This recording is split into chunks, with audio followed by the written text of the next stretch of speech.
Eu tá? vou pedir para a Então, Bárbara mandar esse link para o e-mail deles, então, né? E eu também estou gravando, né? Vai começar a Isso, ela está gravação dizendo para agora. deixar E gravado. aí depois eu deixo disponível ali, para quem não Tá. conseguir, assim, tá? Só vou.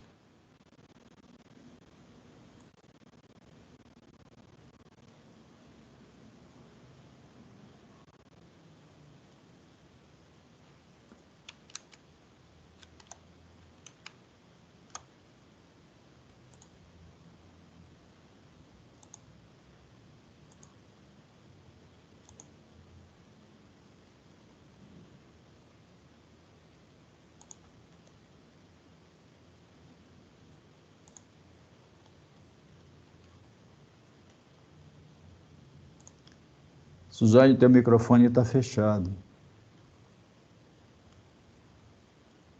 Eu sei, eu estava passando uma mensagem para a Bárbara. Ah, tá. Sei que estivesse falando. Não. Deixa eu abrir o PowerPoint aqui.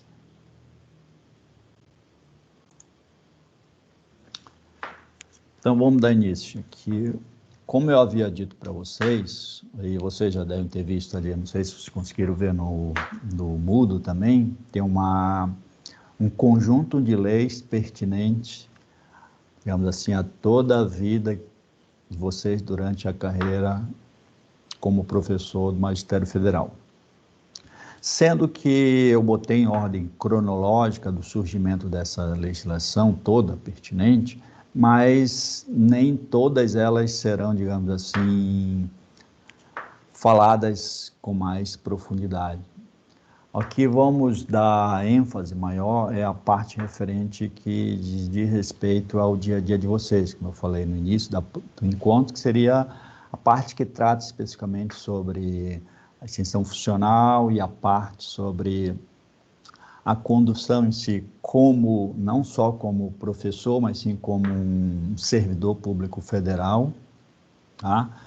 Que é a 8.112, que trata do regime jurídico do servidor, e as leis mais recentes, a 12.772 e a 13.325, que diz respeito à reestruturação da carreira na qual vocês ingressaram agora. Mas eu vou, a título de histórico, só citar essas pregressas, só terem curiosidade, como é que tudo surgiu até chegar onde se tem hoje em dia ali.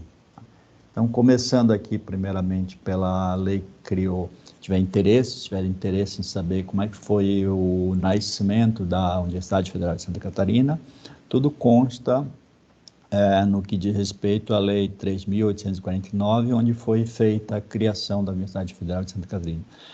Então, no início, quando foi criada, o que se tinha era, na verdade, desculpa, a universidade subdividida em faculdades, tinha a Faculdade de Direito, né? A Faculdade de Farmácia de Santa Catarina, a Faculdade de Odontologia, são os cursos mais antigos que tinham. E os professores, a maioria deles eram convidados a fazer parte dessas faculdades, não era feito ingresso como é hoje por concurso público. E dessa forma que foi criando essas faculdades e escolas para que desse, digamos assim, o corpo da Universidade Federal de Santa Catarina até chegar onde chegou ali. Isso tinha o professor catedrático, tinha a figura do professor catedrático das faculdades de Medicina, Farmácia, Filosofia, Faculdade de Odontologia, Ciências Econômicas, Engenharia, né? E, em função disso, foi que em 64, já no auge da Revolução de 64, né, os atuais professores, ou os professores daquela época que atuavam como catedráticos, por exemplo, assim, eles passaram a ser, digamos assim, enquadrados em caráter efetivo. Então, foi dessa forma que as coisas surgiram, como a universidade surgiu ali. Então, é relativamente uma universidade relativamente nova, né? Pelo fato de que, em relação às outras universidades, por exemplo, se for comparar com a Federal do Rio de Janeiro, que é bem mais anterior, pregressa, ou a própria Universidade, a USP de São Paulo. E a Federal de Santa Catarina, ela, digamos assim, é um tanto quanto, em termos assim, temporal, um tanto quanto pode ser nova, né? Aí foi que em 65 foi criado o Estatuto do Magistério Superior, que eu aconselho, hoje a gente não vai tratar, mas eu aconselho que, se vocês puderem dar uma lida, preferência nesses estatutos ali, que diz mais ou menos que instituiu o regime jurídico do pessoal docente de nível superior. Então, aqui tem toda mais ou menos o regramento que dá norte sobre como seria composta a carreira, né, de docente do Magistério Federal. Tá? Eu botei toda essa parte de legislação, está disponível lá no Moodle, e eu aconselho que, se vocês tiverem um tempo sobrando nas férias e puderem dar uma lida, isso é interessante, porque talvez vocês achem que isso, digamos assim, vocês nunca vão utilizar, mas são coisas que, se vocês tiverem, pelo menos souberem onde buscar essas informações, isso em algum instante pode vir ajudar a vocês. Porque às vezes a gente se dá conta de certas necessidades no decorrer da carreira, que a gente se depara com situações onde não sabe para onde recorrer. E toda e qualquer resolução desses problemas que vocês possam enfrentar no futuro, todos eles, digamos assim, calcados sobre leis ou resoluções internas da UFSC ali. Às vezes, pelo menos não tendo o conhecimento aprofundado das leis ou das resoluções, mas sabendo pelo menos do que se trata e sabendo buscar essas informações, às vezes muitas das situações vocês conseguem resolver por iniciativa própria, sem ter que estar dependendo de outros. Eu sou muito, digamos assim, partidário dessa ideia de não ficar dependente, porque se a gente fica dependente, às vezes a informação chega até nós, pode vir um pouco, tanto quanto distorcida, e aí a gente segue caminhos não adequados. Alguém que instrui de uma forma e, quando vê, o que diz a legislação é outra. A gente pode estar incorrendo em algum erro que pode causar prejuízos futuros. Tá? Um exemplo típico de situações como essas é o que a gente está vendo no dia a dia. Tá? Então, esse conjunto de leis e resoluções que institui o regime jurídico na qual a carreira vocês estão inseridos, isso, na verdade, norteia um princípio básico, que seria os direitos e deveres que vocês têm como docente da carreira do Magistério Federal.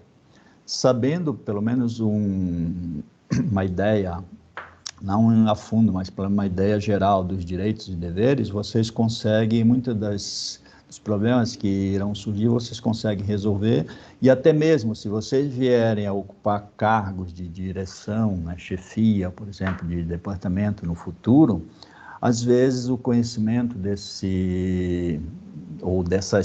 orientações, dessas leis, e onde saber buscar, às vezes vai facilitar bastante o trabalho de vocês.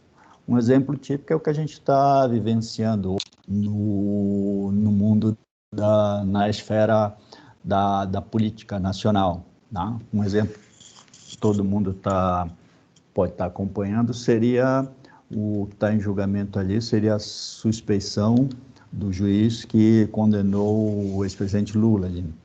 Aí muita gente pode estar achando assim, mas ele é culpado, inocente. Quem vai decidir se é culpado ou inocente, na verdade, é a justiça. A gente só tem que, dizer assim, preservar ou pedir que seja adotado o princípio básico do direito fundamental, por exemplo, direito à defesa, né? Ou seja, seguir o devido processo legal, que, no meu entendimento, não foi seguido.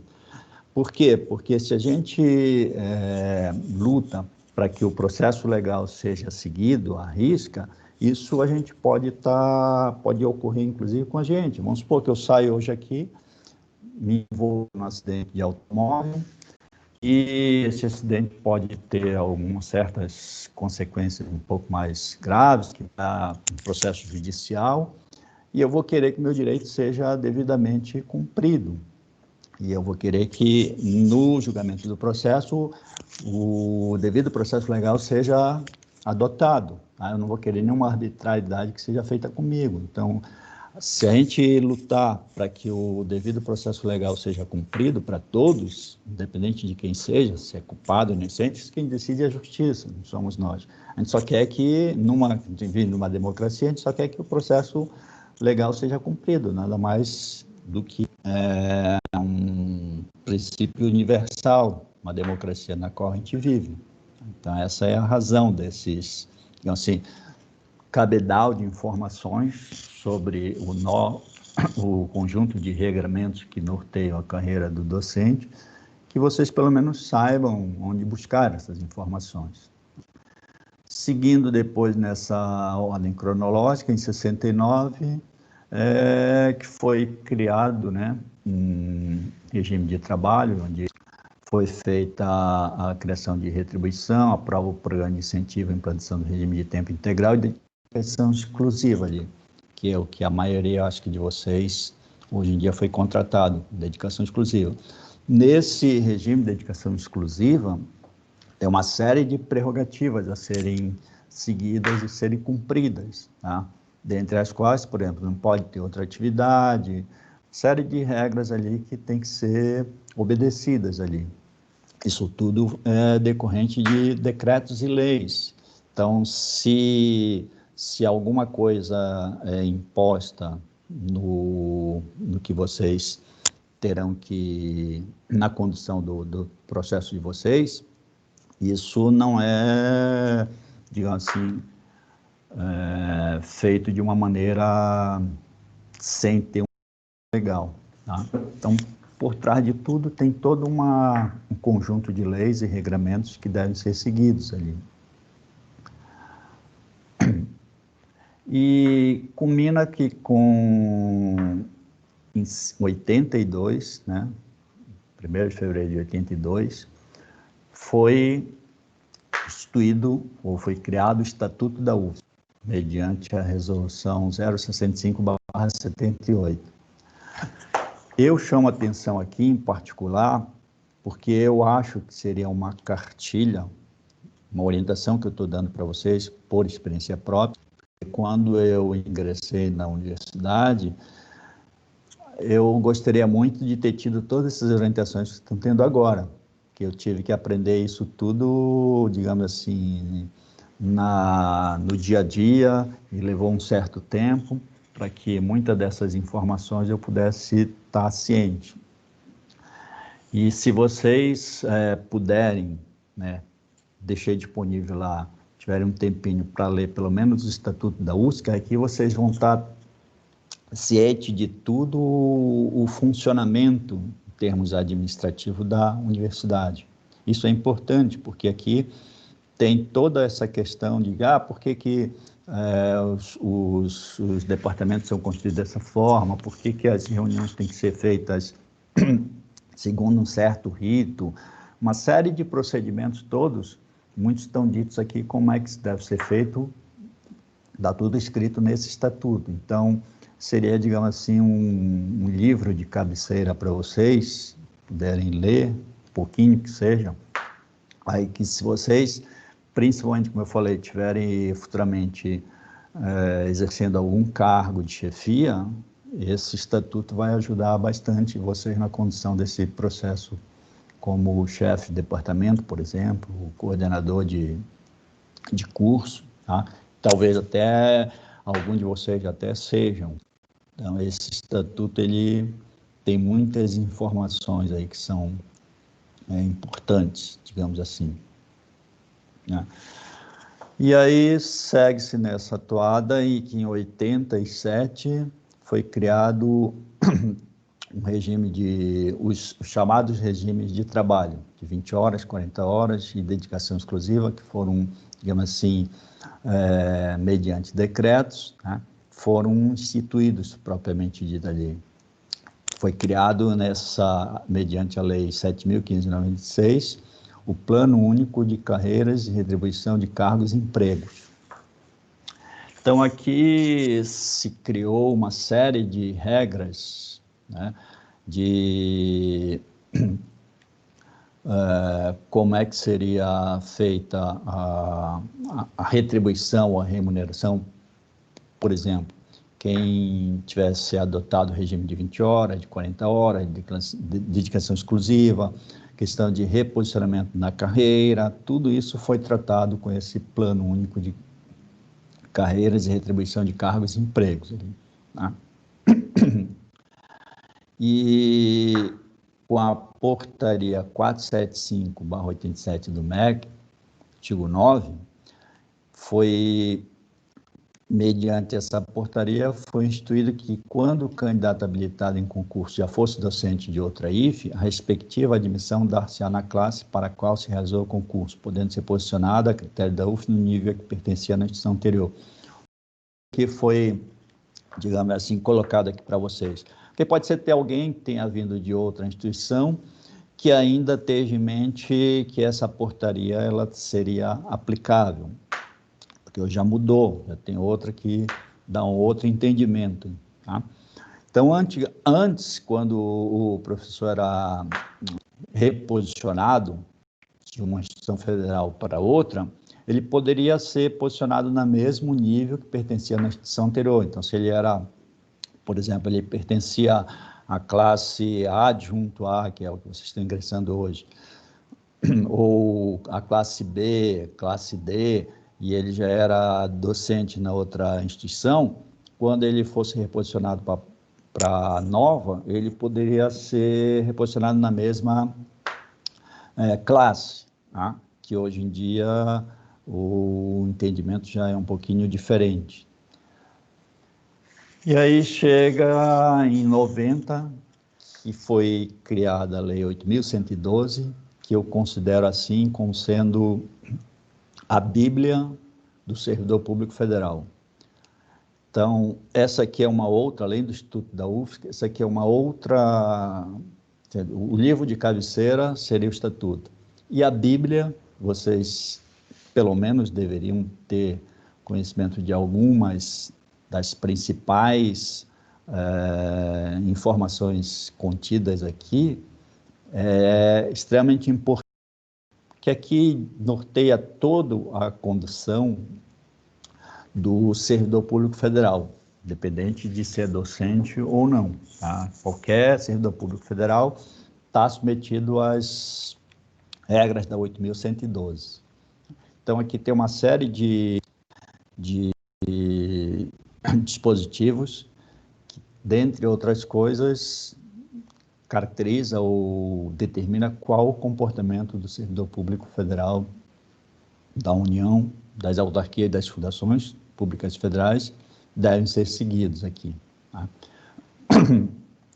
Tem uma série de definições, por exemplo, servidor é a pessoa legalmente investida em cargo público.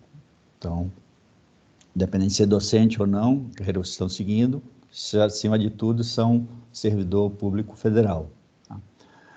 E, sendo servidor público federal, tem esse conceito de investidura, que é o cargo público na qual ocorre a posse. No caso de vocês, professor, magistério federal. Cargo público é o conjunto de atribuições e responsabilidades previstas na estrutura organizacional que devem ser cometidas a um servidor. Então, vocês são investidos em um cargo público, têm essas atribuições e responsabilidades a serem cumpridas.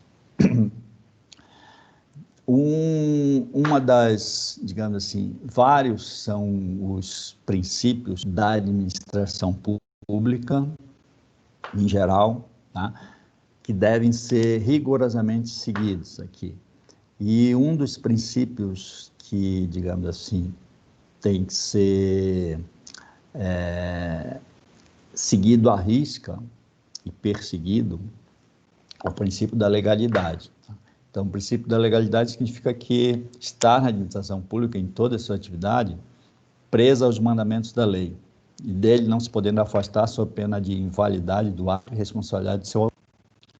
Isso significa que, o que a gente vai ver mais a seguir, que, sendo um servidor público, vocês estão sujeitos a tudo que a lei determina que seja, ou seja, o que a gente pode fazer é só o que está escrito na lei, tá? Não estiver escrito na lei, a gente é impedido de fazer. Diferentemente de uma atividade privada, a gente pode fazer tudo o que a lei proíbe. Aliás, tudo o que a lei não proíbe. Desculpa. Fora isso, a gente tem liberdade de fazer o que quiser. Aqui, no contexto do setor público, a gente só pode fazer o que a lei permite. Então, essas são as grandes duas diferenças. E esse processo da legalidade, ele é muito rígido nesse sentido ali. Tá? Então, qualquer ação que eu venha a adotar, ou qualquer atividade que eu possa estar exercendo que não esteja escrita em lei, eu posso estar sujeito a ser responsabilizado e sofrer penalidades ali. Então, o campo de ação, se vê, é bem menor do que o privado, tá? Então, eu só posso fazer o que a lei permite. O que a lei não proíbe é o que o privado tem a liberdade de fazer. Então, essas são as duas grandes diferenças. E isso vocês têm que estar, digamos assim, atento para essa questão, porque às vezes a gente pensa, eu vou fazer tal coisa, mas isso a lei permite? Se não permite, então eu estou restrito, né, dentro dessa minha escopo de ação, assim. Então, esse princípio, ele submete, dentre outras coisas, o agente público, para que a gente fique estritamente preso na qual a gente está submetido. Tá? Então, qualquer desvio de competência pode invalidar o ato. Ou seja, se eu tomar uma decisão administrativa que seja incompatível com qualquer legislação vigente, esse ato pode se tornar um ato inteiramente sem validade nenhuma. Tá? Ou até mesmo, dependendo do ato que eu vier a tomar, eu posso ser responsabilizado conforme o caso, até mesmo disciplinarmente, civilmente ou até criminalmente ali. Então, é muito, digamos assim, é por isso que está sendo chamada a atenção aqui nessas orientações para vocês, porque isso é muito de altíssima responsabilidade. Tem que ter muito cuidado com todas essas atitudes que eu vier a tomar. Então, não posso ter nada que possa estar fora do escopo da lei, tá? Nenhuma atitude a ser tomada que esteja fora do escopo da lei, porque eu posso vir a ser responsabilizado por isso. No caso da investidura no cargo público, em particular as universidades e as instituições de pesquisa científica e tecnológica, então elas normalmente têm a prerrogativa de preencher os seus cargos com professores, técnicos e cientistas estrangeiros de acordo com as normas e procedimentos dessa lei. E isso atualmente é feito mediante concurso público, no caso do preenchimento de vagas para cargos a serem ocupados para exercer como docente do magistério federal. Aqui eu vou dar ênfase também, observem que eu estou dando ênfase a 8.112, porque ela é importante, como eu falei, é a Bíblia do Servidor Público Federal, e eu vou realçar alguns deveres, né? Então, não só direitos que a gente tem, mas tem alguns deveres que também devem ser obedecidos aqui. Então, são deveres do servidor: exercer com zelo e dedicação as atribuições do cargo, ser leal às instituições a que servir, observar as normas legais e regulamentares, cumprir as ordens superiores, exceto quando manifestamente ilegais. Atender com presteza o público em geral, prestando as informações requeridas, ressalvadas as protegidas por sigilo, a expedição de certidões requeridas para a defesa de direito, esclarecimento de situações de interesse pessoal e as requisições para a defesa da fazenda pública, etc. Tá? Então, essas são as, digamos assim, os conjuntos de deveres que está elencado aqui para vocês. Eu não vou estar aqui discorrendo sobre cada um deles aqui, mas isso vai estar, digamos assim, disponível para vocês, para consulta, mas é só para chamar a atenção, né? Além dos direitos, tem um conjunto de deveres que precisam ser obedecidos ali. Ó, zelar pela economia do material e a conservação do patrimônio público, isso aí tudo faz, né, parte desse conjunto de deveres ali. Ser assíduo e pontual ao serviço, tratar com urbanidade as pessoas, apresentar contra a ilegalidade, omissão ou abuso de poder. Vocês têm a prerrogativa de qualquer ilegalidade que vocês estejam diante e percebam, vocês podem, né, denunciar. Tá? Isso faz, digamos assim, faz parte do escopo de deveres. Assim. E quanto às proibições? Existe também um conjunto de proibições, ou seja, aqui não está escrito na lei que é permitido fazer, e eu tenho que estar atento a esse conjunto de proibições ali. Dentre elas, é ausentar-se do serviço durante o expediente sem prévia autorização do chefe imediato, né? Retirar sem prévia anuência da autoridade competente qualquer documento ou objeto da repartição ali. Acusar fé a documentos públicos por resistência injustificada ao andamento do documento ou processo de execução de serviço, promover manifestação de apreço ou desapreço ao recinto da repartição, cometer a pessoa estranha à repartição, fora dos casos previstos em lei, o desempenho de atribuição que seja de sua responsabilidade, coagir ou aliciar subordinado no sentido de criar-se a associação profissional, sindical, a partido político, manter sob sua chefia imediata em cargo ou função de confiança, cônjuge, companheiro ou parente até segundo grau. Isso aqui eu quero chamar a atenção, isso aqui acontece bastante, não sei se bastante, mas já vi vários casos desses ocorrerem aqui na universidade. Inclusive, no próprio departamento na qual eu trabalho, ele, digamos assim, foi objeto de uma proibição recente. Ele não chegou a ser, mas trata-se do seguinte: quando eu exerço um cargo de chefia, chefe de departamento, e sob a minha chefia imediata, sob um subordinado meu, no caso um professor, é um cônjuge ou um companheiro ou parente até segundo grau, eu sou impedido de exercer o cargo de chefia. Tanto é que vai haver eleição agora para a chefia do departamento. O subchefe, ele, digamos assim, tem uma tradição que o chefe exerce o seu mandato e o subchefe, em seguida, é preparado para dar continuidade àquilo que a chefia está em vigor.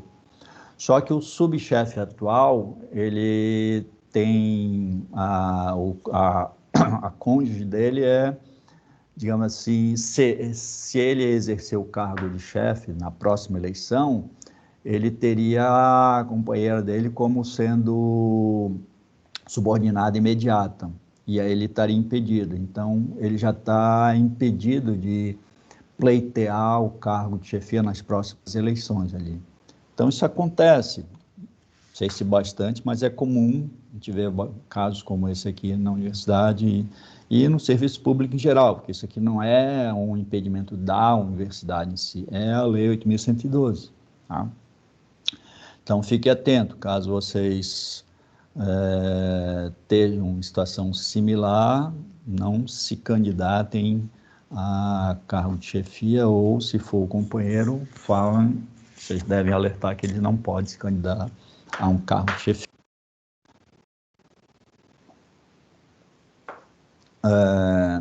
Isso aqui são coisas bem, digamos assim, que eu acho que vocês precisam estar discorrendo muito, porque eu acho que você é bem intuitivo, tá?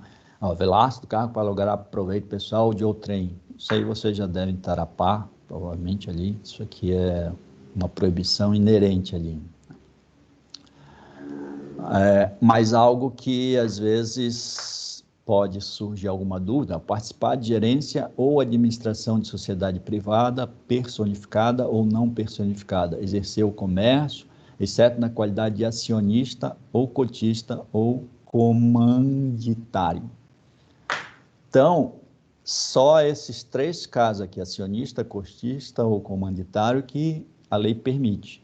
O resto eu não posso. Tá? Se eu for, por exemplo, principalmente dedicação exclusiva, eu estaria impedido ali, por lei. Isso aqui foi até se eu não me engano, houve até uma consulta, a Suzane pode até confirmar, mas acho que foi feita uma consulta há uns tempos atrás para o Marco, que é o presidente atual da CPPD, para saber se era possível utilizar desse dispositivo aqui para ser acionista ou cotista de uma empresa ali. O professor que era dedicação exclusiva ali. Não sei se eu estou enganado, foi isso, Suzane? Sim, eu acho que teve uma consulta. Teve, né? Uhum, e não pode, né? Dedicação exclusiva. Quem é dedicação exclusiva não pode, né? Tô com uma dúvida. Diga. Desculpa, ele não pode exercer o cargo se ele for administrador, mas se ele for só acionista, pode. Sim, é o que está aqui escrito, né? Exceto na qualidade de acionista, cotista ou comanditário. Mas, de qualquer forma, quem tiver alguma dúvida, é só consultar aqui, ó, a redação dada pela Lei 11.784, 22 de 9 de 2008. Aqui está exatamente, se alguém tiver numa situação similar a essa, vai estar dito aqui tudo que pode ou que não pode nessas condições. Tá? Por isso que eu digo aqui, está esse conjunto de orientações.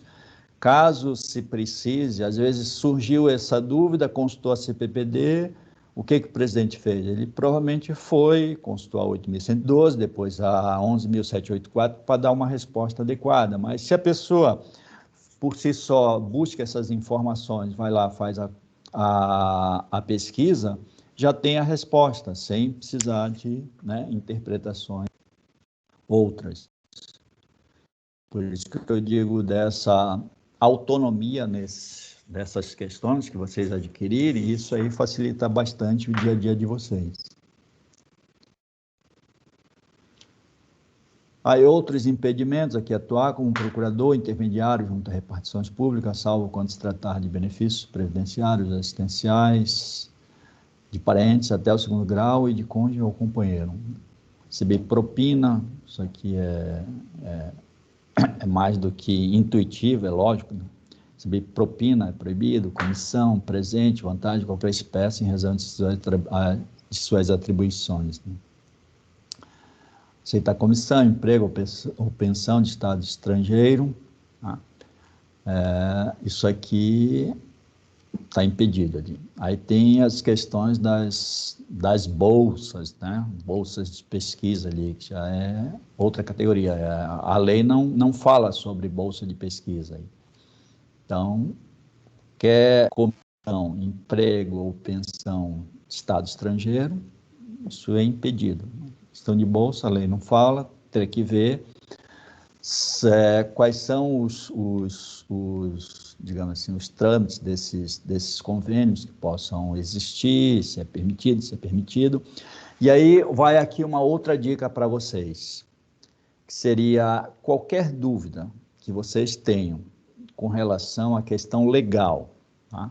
E que vocês não consigam dirimir por consulta a alguma instância, ou superior, a chefia de departamento, a direção do centro, até mesmo a CPD, e vocês não estejam devidamente, digamos assim,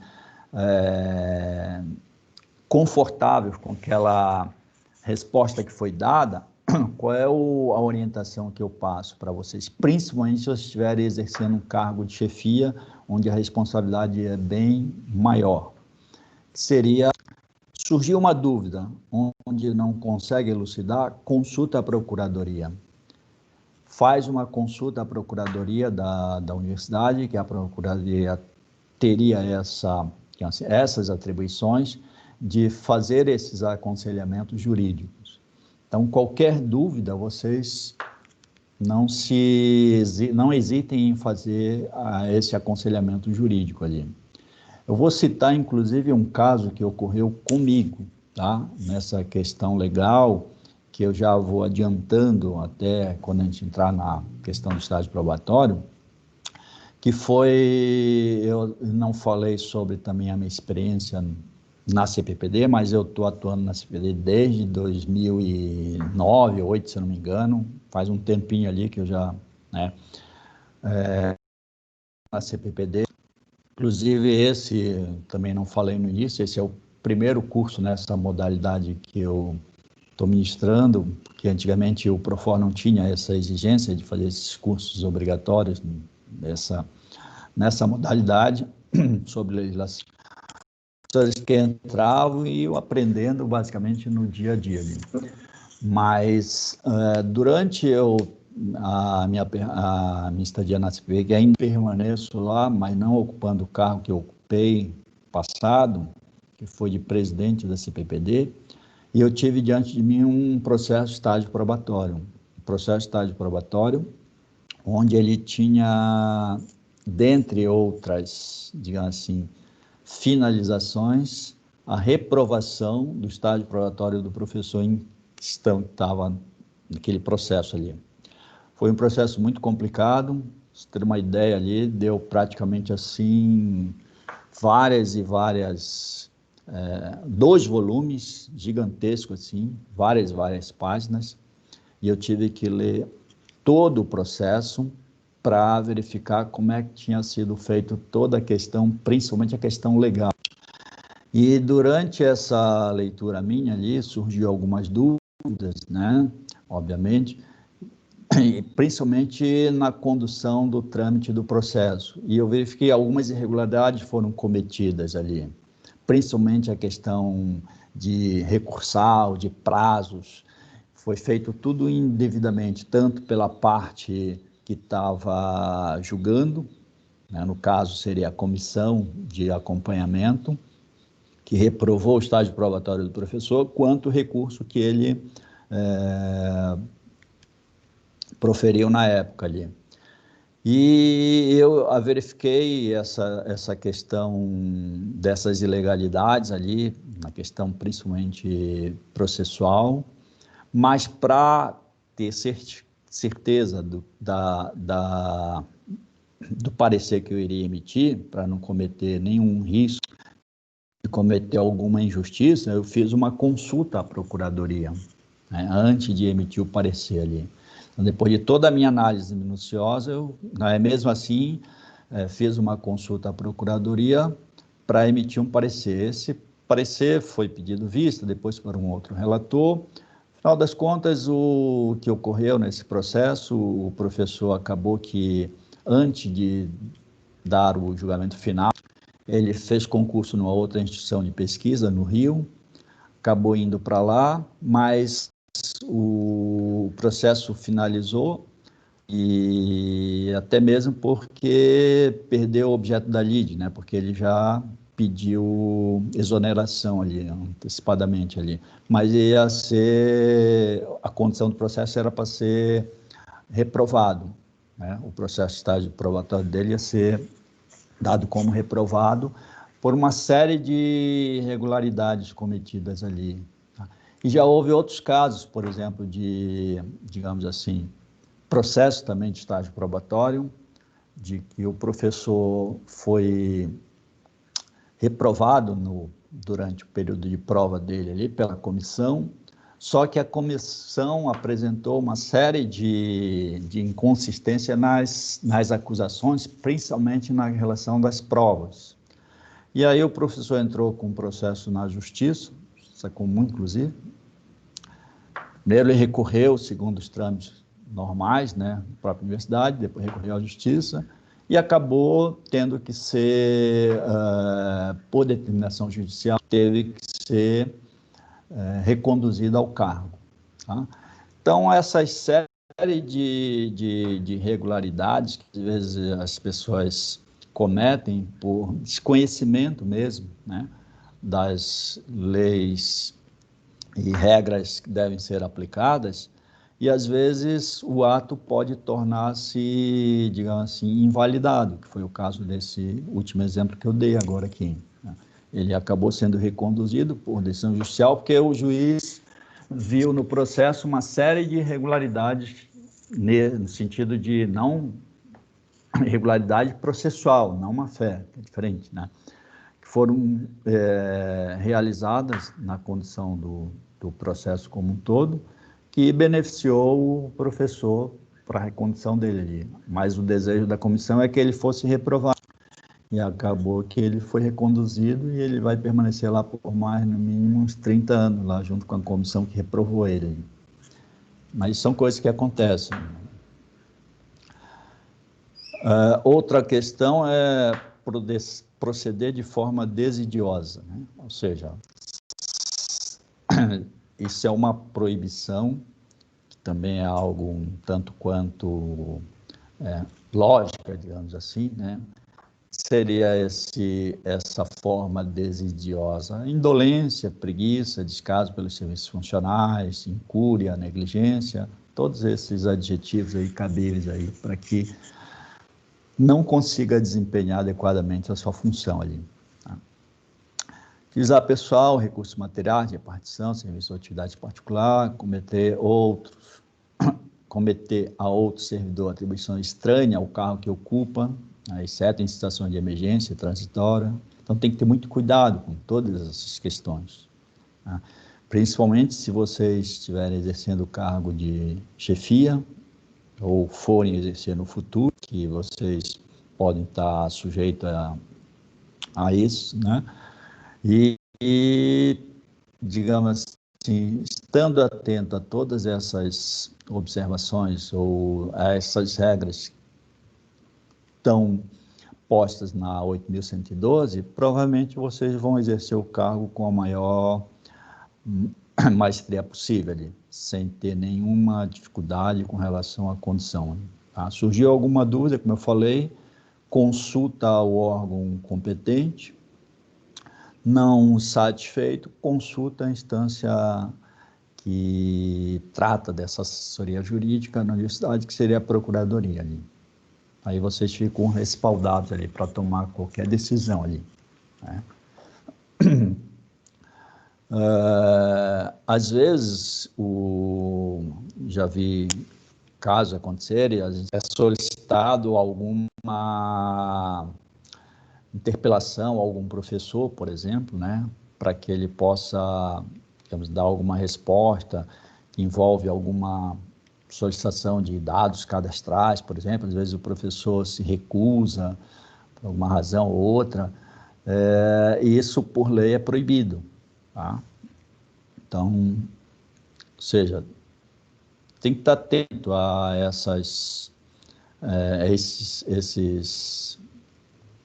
todas essas orientações dadas na 8.112, porque às vezes a gente pode estar cometendo alguma ilegalidade, tá? E dependendo do grau, pode sofrer sérias consequências ali. Eu já participei também, por exemplo, já fui chamado para fazer parte de uma comissão para processo administrativo. E quando eu fui no setor lá, que funcionava ali na FAPEL, não sei se ainda está lá, junto com a Procuradoria, mas não fazia parte da Procuradoria, era um setor que tratava só da parte de processo administrativo. Eu vi lá uma pilha de processos. Tem muitos processos administrativos ali que são abertos pela instância competente ali, caso, dependendo, a maioria é o reitor que, né, abre esses processos. E tinha uma pilha enorme assim, de processos lá sendo analisados ali. Então, tem bastante casos, não são divulgados, obviamente, mas tem bastante casos de processos administrativos em curso ali. Tá? Às vezes, não Eu falei, não por má fé, assim, mas sim por não estar atento a essas proibições que podem causar algum prejuízo e, às vezes, a consequência é a questão da abertura de processo administrativo. Só para citar um outro exemplo, voltando ao caso dos estágios probatórios, processo de estágio probatório, a Suzane pode também confirmar, mas é muito comum, tá? Desde quando eu estou na CPPD, é muito comum que a gente, ao finalizar a análise do processo de estágio probatório, a gente solicite para a autoridade competente a abertura de processo administrativo para apurar o quê? As responsabilidades, principalmente pela questão de prazos, tá? Essa questão de cumprimento dos prazos nos processos de estágios probatórios é o principal motivo para pedido de abertura de processo administrativo, que às vezes nem o requerente, o próprio professor, né, que é o interessado, o requerente, ele nem tem culpabilidade nenhuma, ele está cumprindo o papel dele, chegou lá antes do período de 6 meses, ele entrega o relatório dele, só que a comissão, às vezes, é nomeada muito tempo depois, vai analisar o processo dele muito tempo depois do prazo devido, e pela resolução, se descumprir esse prazo que está previsto lá, é passível de que seja feito o pedido de abertura de processo administrativo para apurar as responsabilidades e alguém responder por isso, tá? Os responsáveis darem as devidas, se manifestarem o porquê daqueles atrasos ou coisa do tipo dos prazos não terem sido cumpridos devidamente ali. Quanto às licenças são previstas na própria Lei 8.112. Isso também vocês podem estar, mesmo durante esse período de estágio probatório, vocês podem estar sujeito a requerer uma licença, tá? Licença de cônjuge, seria, talvez não seja o caso de vocês, serviço militar, para atividade política, isso aí tudo a Lei 8.112 contempla ali. Um que é mais comum, que acontece durante o processo de estágio probatório, é a licença maternidade. A gente vê bastante caso, e depois a gente vai ver como é que se procede caso seja pedido licença durante o período do estágio probatório, aí depois quando entrar na parte em frente à resolução 009. E tem algumas regrinhas aqui, que são as concessões, em relação às licenças, né? Que é possível ser concedido ao servidor um período de 1 dia, por exemplo, para doação de sangue, 2 dias para se alistar como eleitor, 8 dias consecutivos em razão de casamento, falecimento de cônjuge, companheiro, pai, madrasta, padrasto, isso aí tudo a lei tem amparo na lei. Bom, feito esse, digamos assim, esse relato breve e curto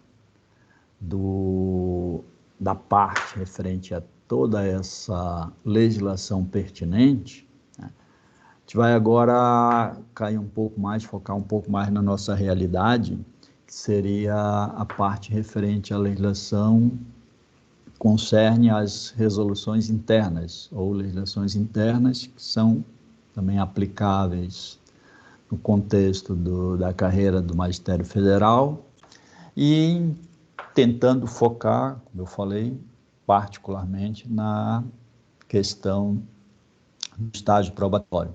Tá?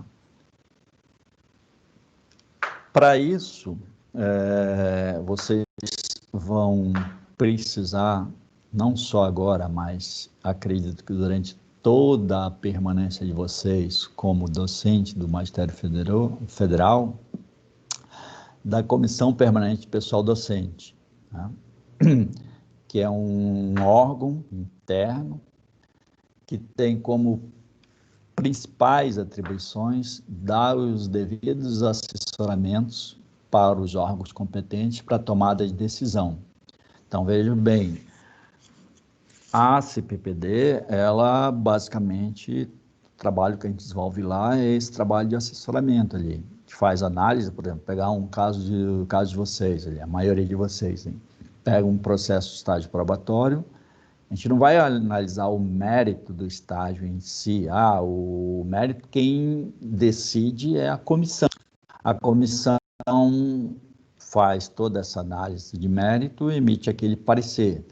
O que a gente analisa para ver se o processo, do início ao final, ele segue todo o regramento vigente, tá?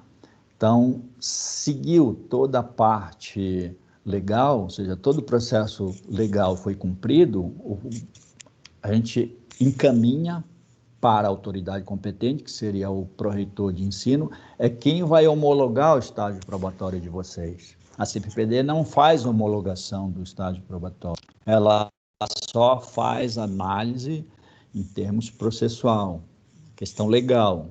Está ok o processo, cumpriu todos os requisitos legais, encaminha para o pró-reitor de ensino. E o pró-reitor de ensino é a autoridade competente para homologar o estágio probatório de vocês. Inclusive, naquele slide anterior, quando eu falei sobre a pedido de abertura de processo administrativo, a gente faz a verificação de todo o processo, verifica se há alguma irregularidade na questão legal, tá? Havendo, o que a gente recomenda? Dependendo, aprova o estágio, ou recomenda a aprovação, a CPPD não aprova o estágio, né? A CPPD recomenda a aprovação do estágio probatório e também, na sequência, pede para que a autoridade competente, no caso o pró-reitor, instaure um processo administrativo para apurar as devidas responsabilidades de quem cometeu aqueles atos que não estão de acordo com a legislação vigente. Então, essa seria, digamos assim, a grande atribuição da CPPD, tá? Dentre outras ali. Tá? Atualmente, ou desde quando foi criada, mediante uma resolução, a 014, de 28 de abril de 2008, que é a mais recente, né? Ela é composta de membros do Magistério Superior, né? Membros do Ensino Básico Tecnológico, ou seja, 6 professores do Magistério Superior, 2 professores do Ensino Básico Tecnológico, 3 professores indicados pelo CUM e 3 servidores técnicos administrativos. Um deles é a Suzane, que está nesse encontro aqui com a gente, aqui, certo? Inclusive, eu faço um convite aqui para vocês, se vocês puderem ter uma experiência de se aprofundarem um pouquinho mais, ou conhecerem melhor os meandros do funcionamento em termos administrativo e a questão legal da universidade, que um dia possam fazer parte da CPPD. De 2 em 2 anos a eleição, qualquer professor pode se candidatar e, sendo eleito, fará parte da comissão. Eu falo isso por relato de experiência própria. Até antes de ingressar na CPPD, eu conhecia assim, né, digamos assim, como eu falei para vocês, eu ia mais que como a maioria, digamos assim, procede. Vai aprendendo as coisas aos pouquinhos ali, na medida que vai surgindo. Mas quando eu ingressei na CPPD, eu tive uma visão muito mais ampla e pude perceber como é que funciona a universidade como um todo.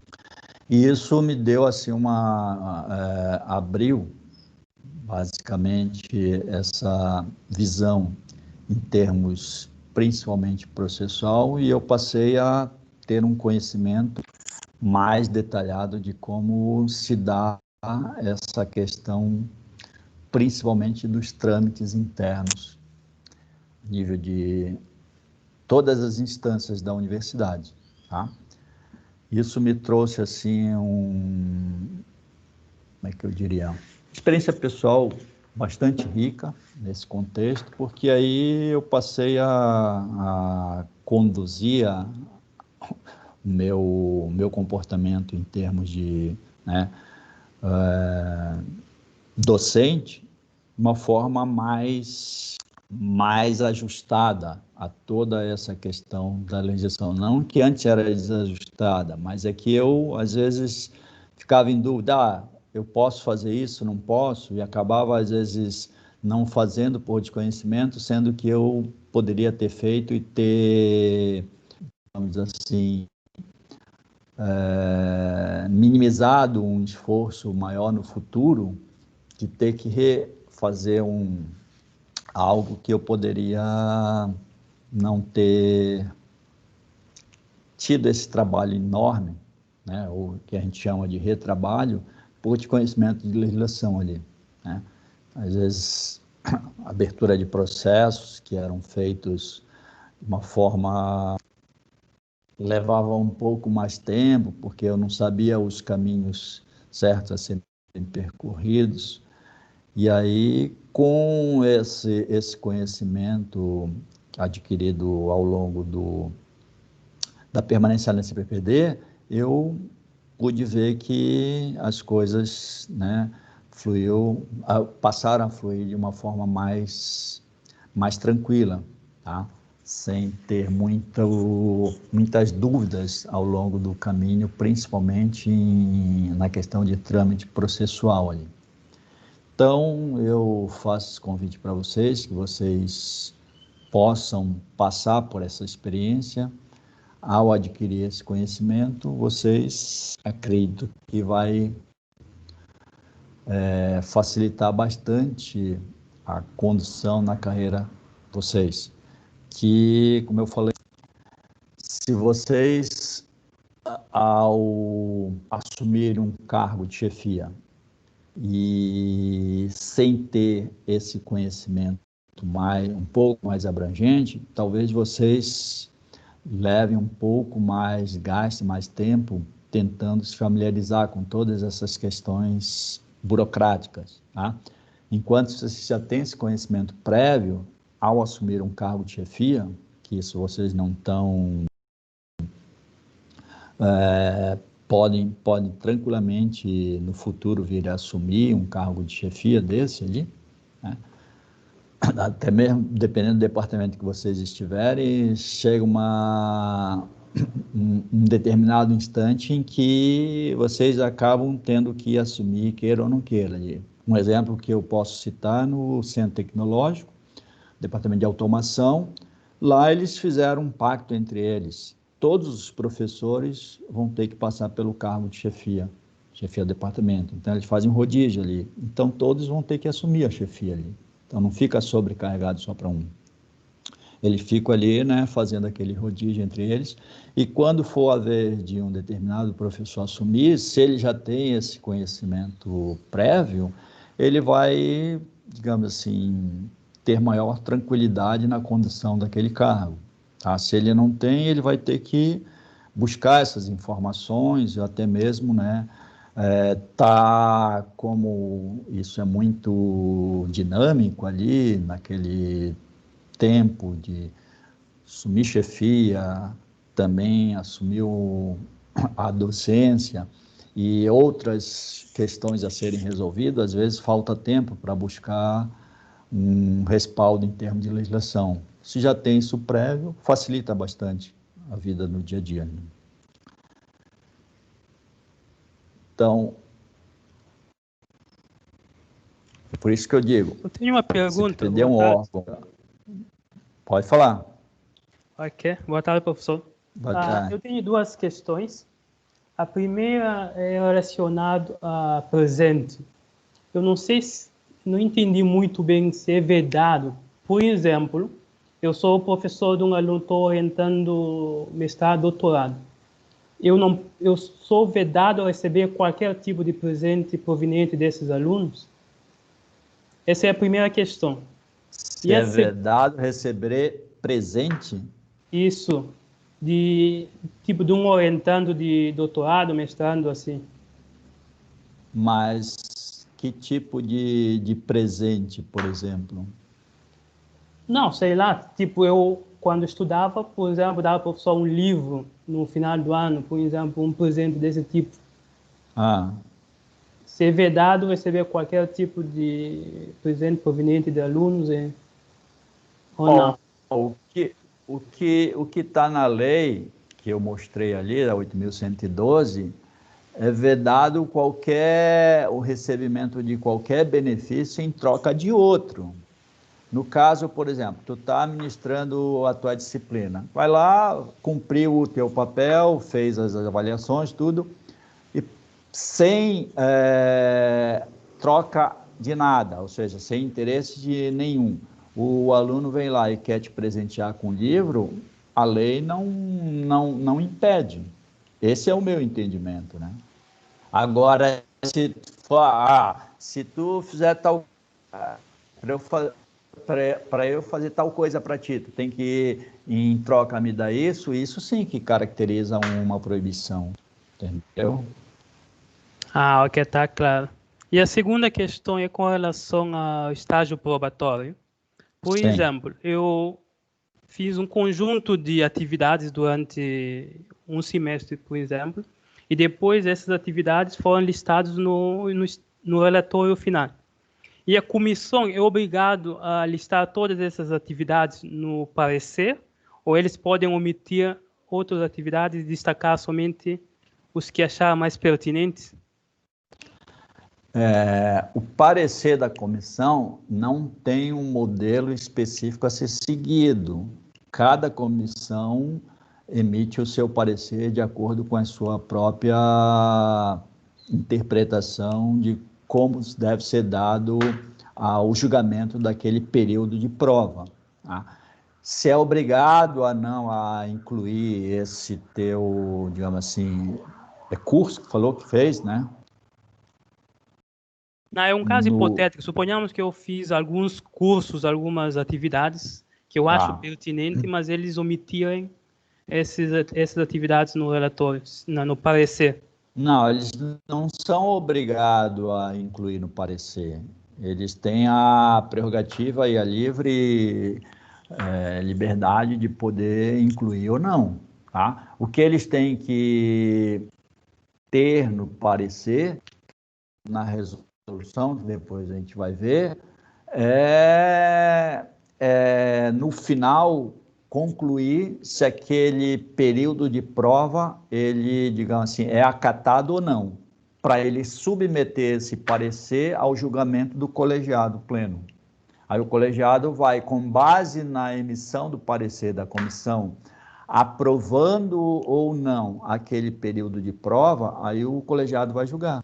Se o colegiado, vamos supor um caso hipotético, a comissão, durante os 6 primeiros meses do professor, a comissão decide que não aprova o período de prova do professor porque achou que ele não fez o suficiente.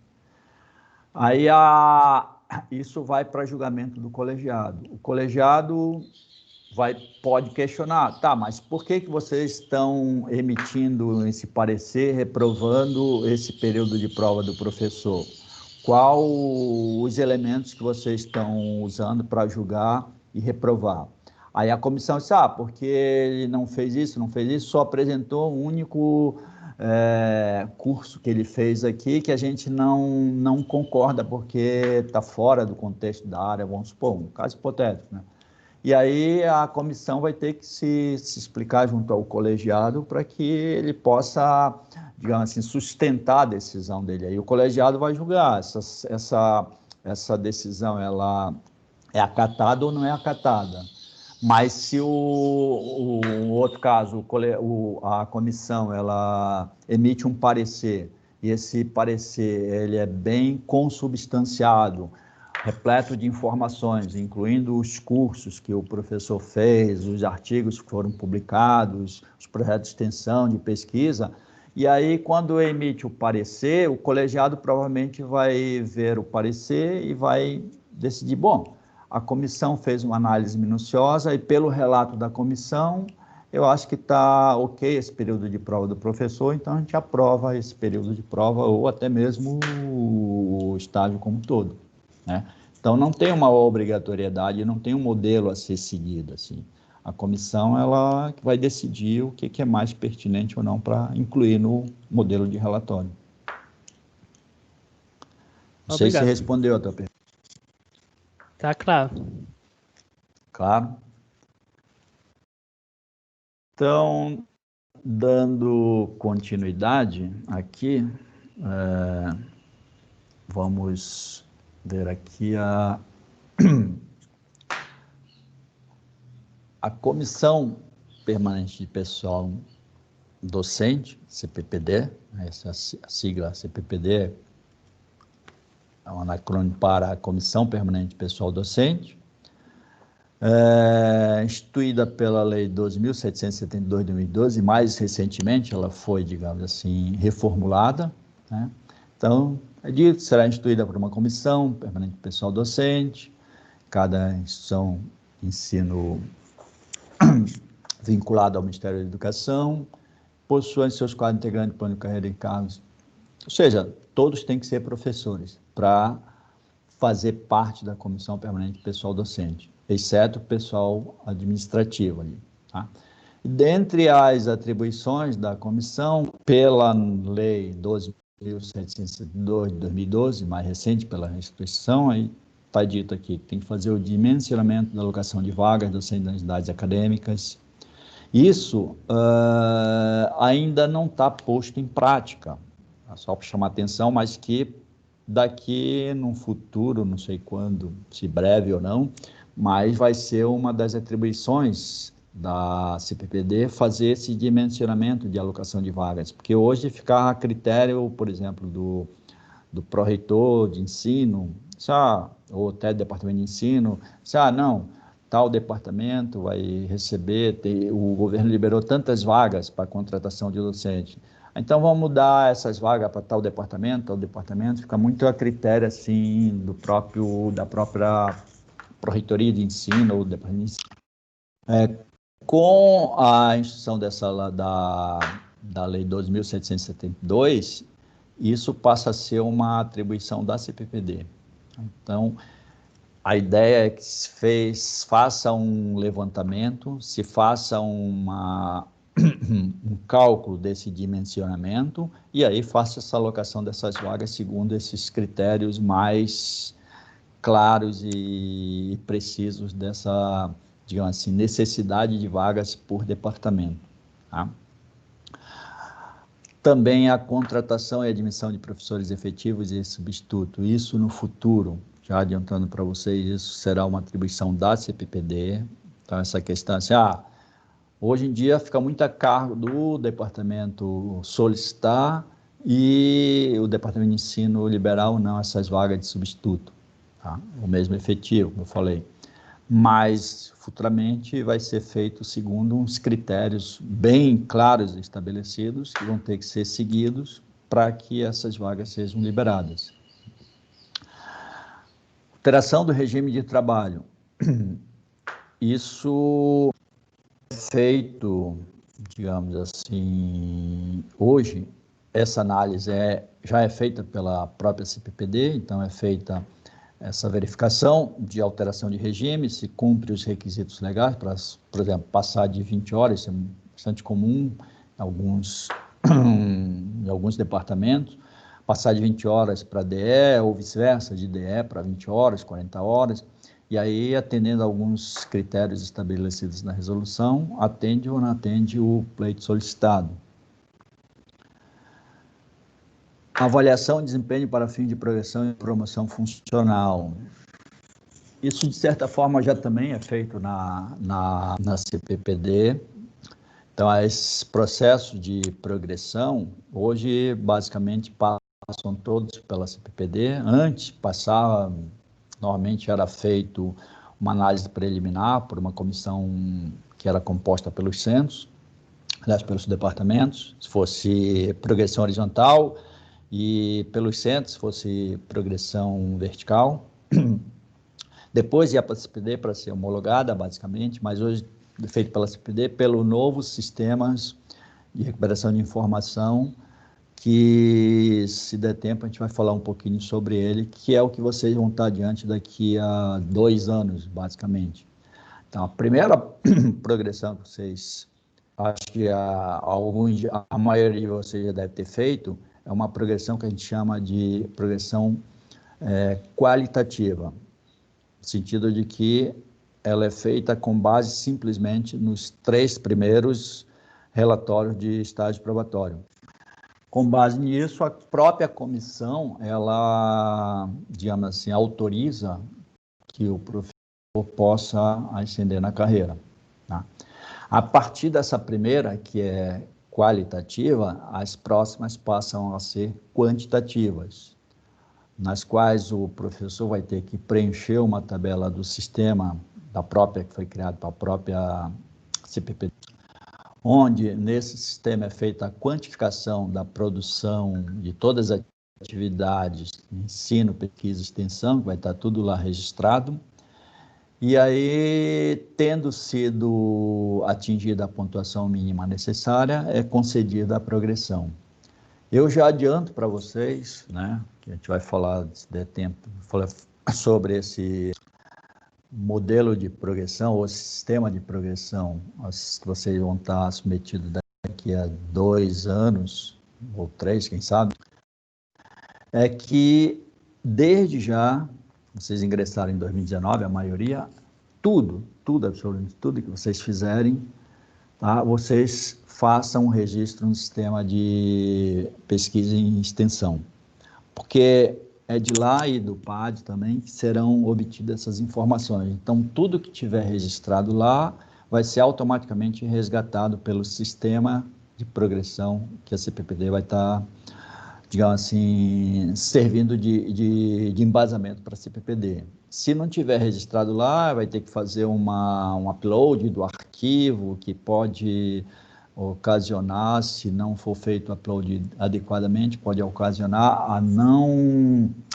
digamos assim, o cômputo daquela atividade que o professor fez, e se precisar daquela atividade para pontuar, pode complicar. Então, o aconselhamento que se dá é que tudo, absolutamente tudo que vocês fizerem, seja registrado nesse sistema de pesquisa e extensão, o SIGPEX. Né?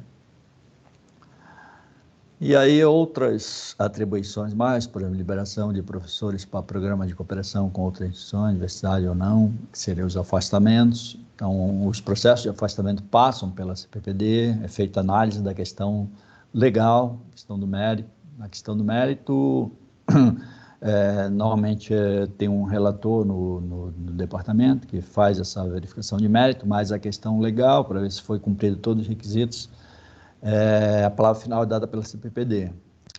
E outras atribuições de forma de funcionamento da CPPD também são regulamentadas pelo colegiado superior, o dirigente máximo da instituição de ensino, conforme o caso ali. Que seria os chamados aconselhamentos para as instâncias superiores. Por exemplo, caso de estágio probatório, como eu falei, é feita a análise da questão legal e é recomendado a homologação pelo pró-reitor. Ele não homologa, não faz homologação de estágio probatório, mas sim recomenda. E quem dá a palavra final é o pró-reitor. Tá?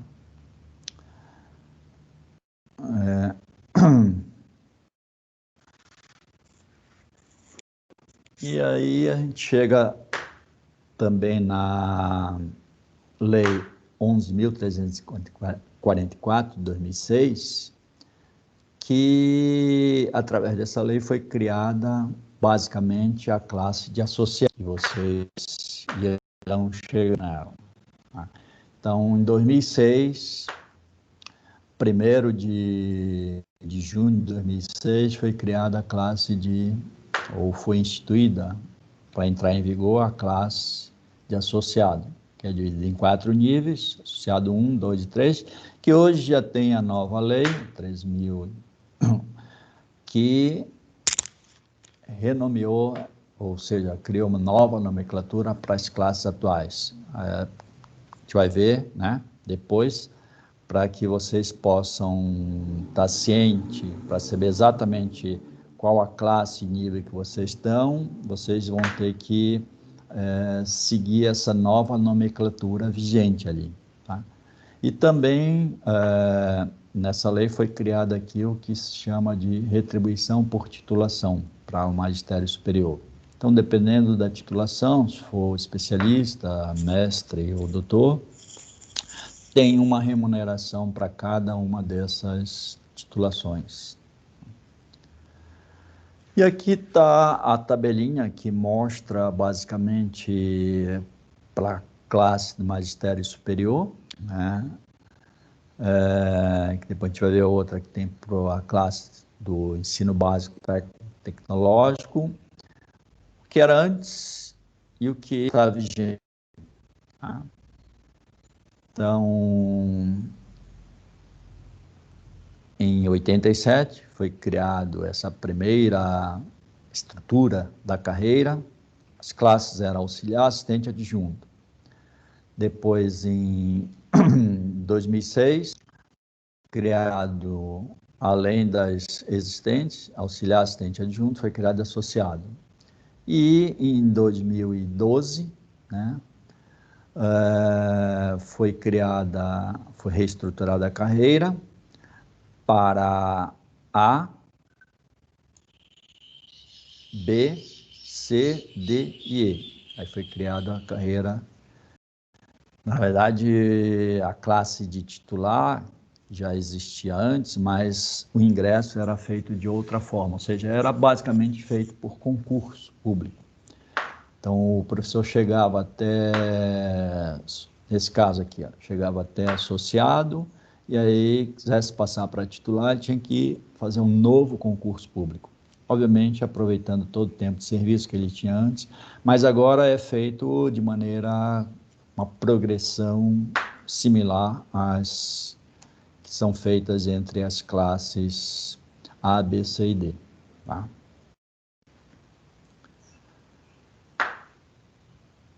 Ô, professor, só complementando, antes só tinha era chamado titular livre, né? E agora é titular de carreira, né? Isso.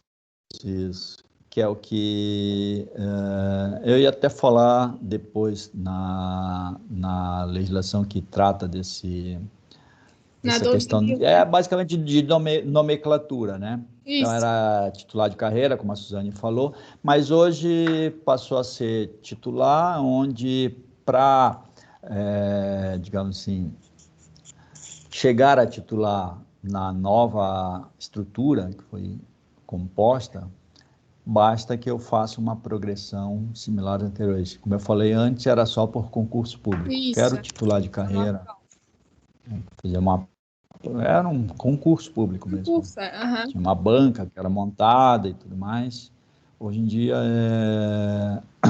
E outro detalhe, tinha que haver vaga para passar para titular, né? Tinha que abrir uma vaga, né? O Ministério da Educação tinha que liberar uma vaga para que o departamento pudesse abrir um concurso para titular. Mesmo normalmente quem fazia eram os próprios professores que eram participantes daquele departamento ali. Mas, mesmo assim, eram poucas, o que... né? Poucas vagas. Abria poucas vagas, o MEC liberava poucas vagas, né? Então, agora, basta que cumpra os requisitos, eu consigo ascender para a carreira de titular, né?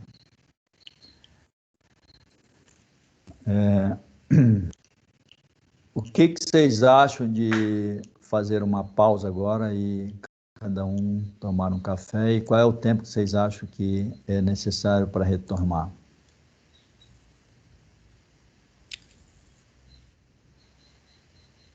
Eu só queria dar um recado com relação à frequência. Eu falei com a Bárbara e ela disse para não ter nenhum problema que alguns acessaram direto pelo Teams e não conseguiram acessar pelo Moodle. Ela me mandou a listagem e eu estou fazendo a conferência aqui, tá? Legal. Os que estão aqui na sala, eu estou dando um ok pela listagem de frequência aqui que ela me passou, tá bom? Tá. Então, eu ia fazer a frequência, que vocês fizessem uma alta anotação, mas aí a Suzane já está fazendo esse controle aí pelos presentes na sala, e aí não precisa vocês fazerem essa anotação aí. Eu estou vendo aqui que está convergindo para 15 a 20 minutos, então eu vou botar 20 minutos aí para vocês tomarem um café aqui, né? Aqui, como eu falei, a equipe o Microsoft Teams, ele é interessante porque aqui se compartilha uma série de informações. Tem aqui, vocês estão conseguindo ver aqui, estando aqui, caderno aqui, ou entrar nessa aba caderno, Microsoft Teams, consegue ver aí?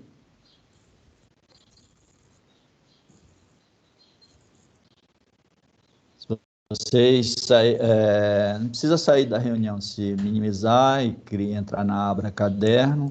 Aí tem lá, tem várias abas aqui, onde uma delas tem biblioteca de documentos, onde nessa biblioteca de documentos tem todos esse conjunto de leis aí que está disponível aí para vocês aqui. Então está tudo compartilhado aí.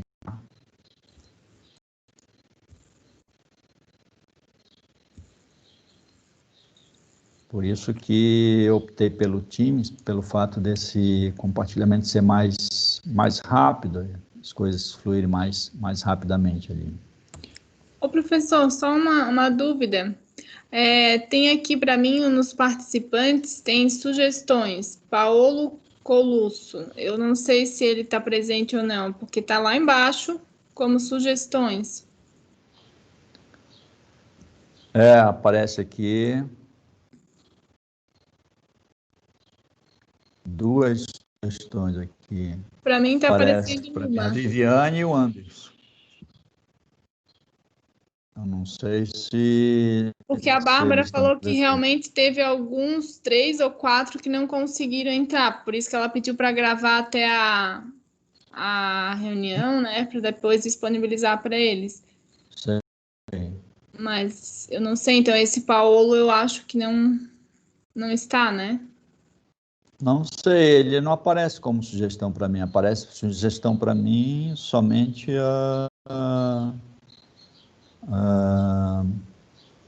quem? Bom, se o Paulo estiver na sala, por favor, se manifestar. Parece só o Anderson e a Viviane. Não sei se eles conseguiram ingressar. Para mim, só o Paulo. Aqui, segundo consta, tem 45 participantes. Tá, Tirando 2, eu e tu, são 43. Tá, eu vou contar aqui agora que eu já... Faltam 9. Essa seria a conta a ser feita.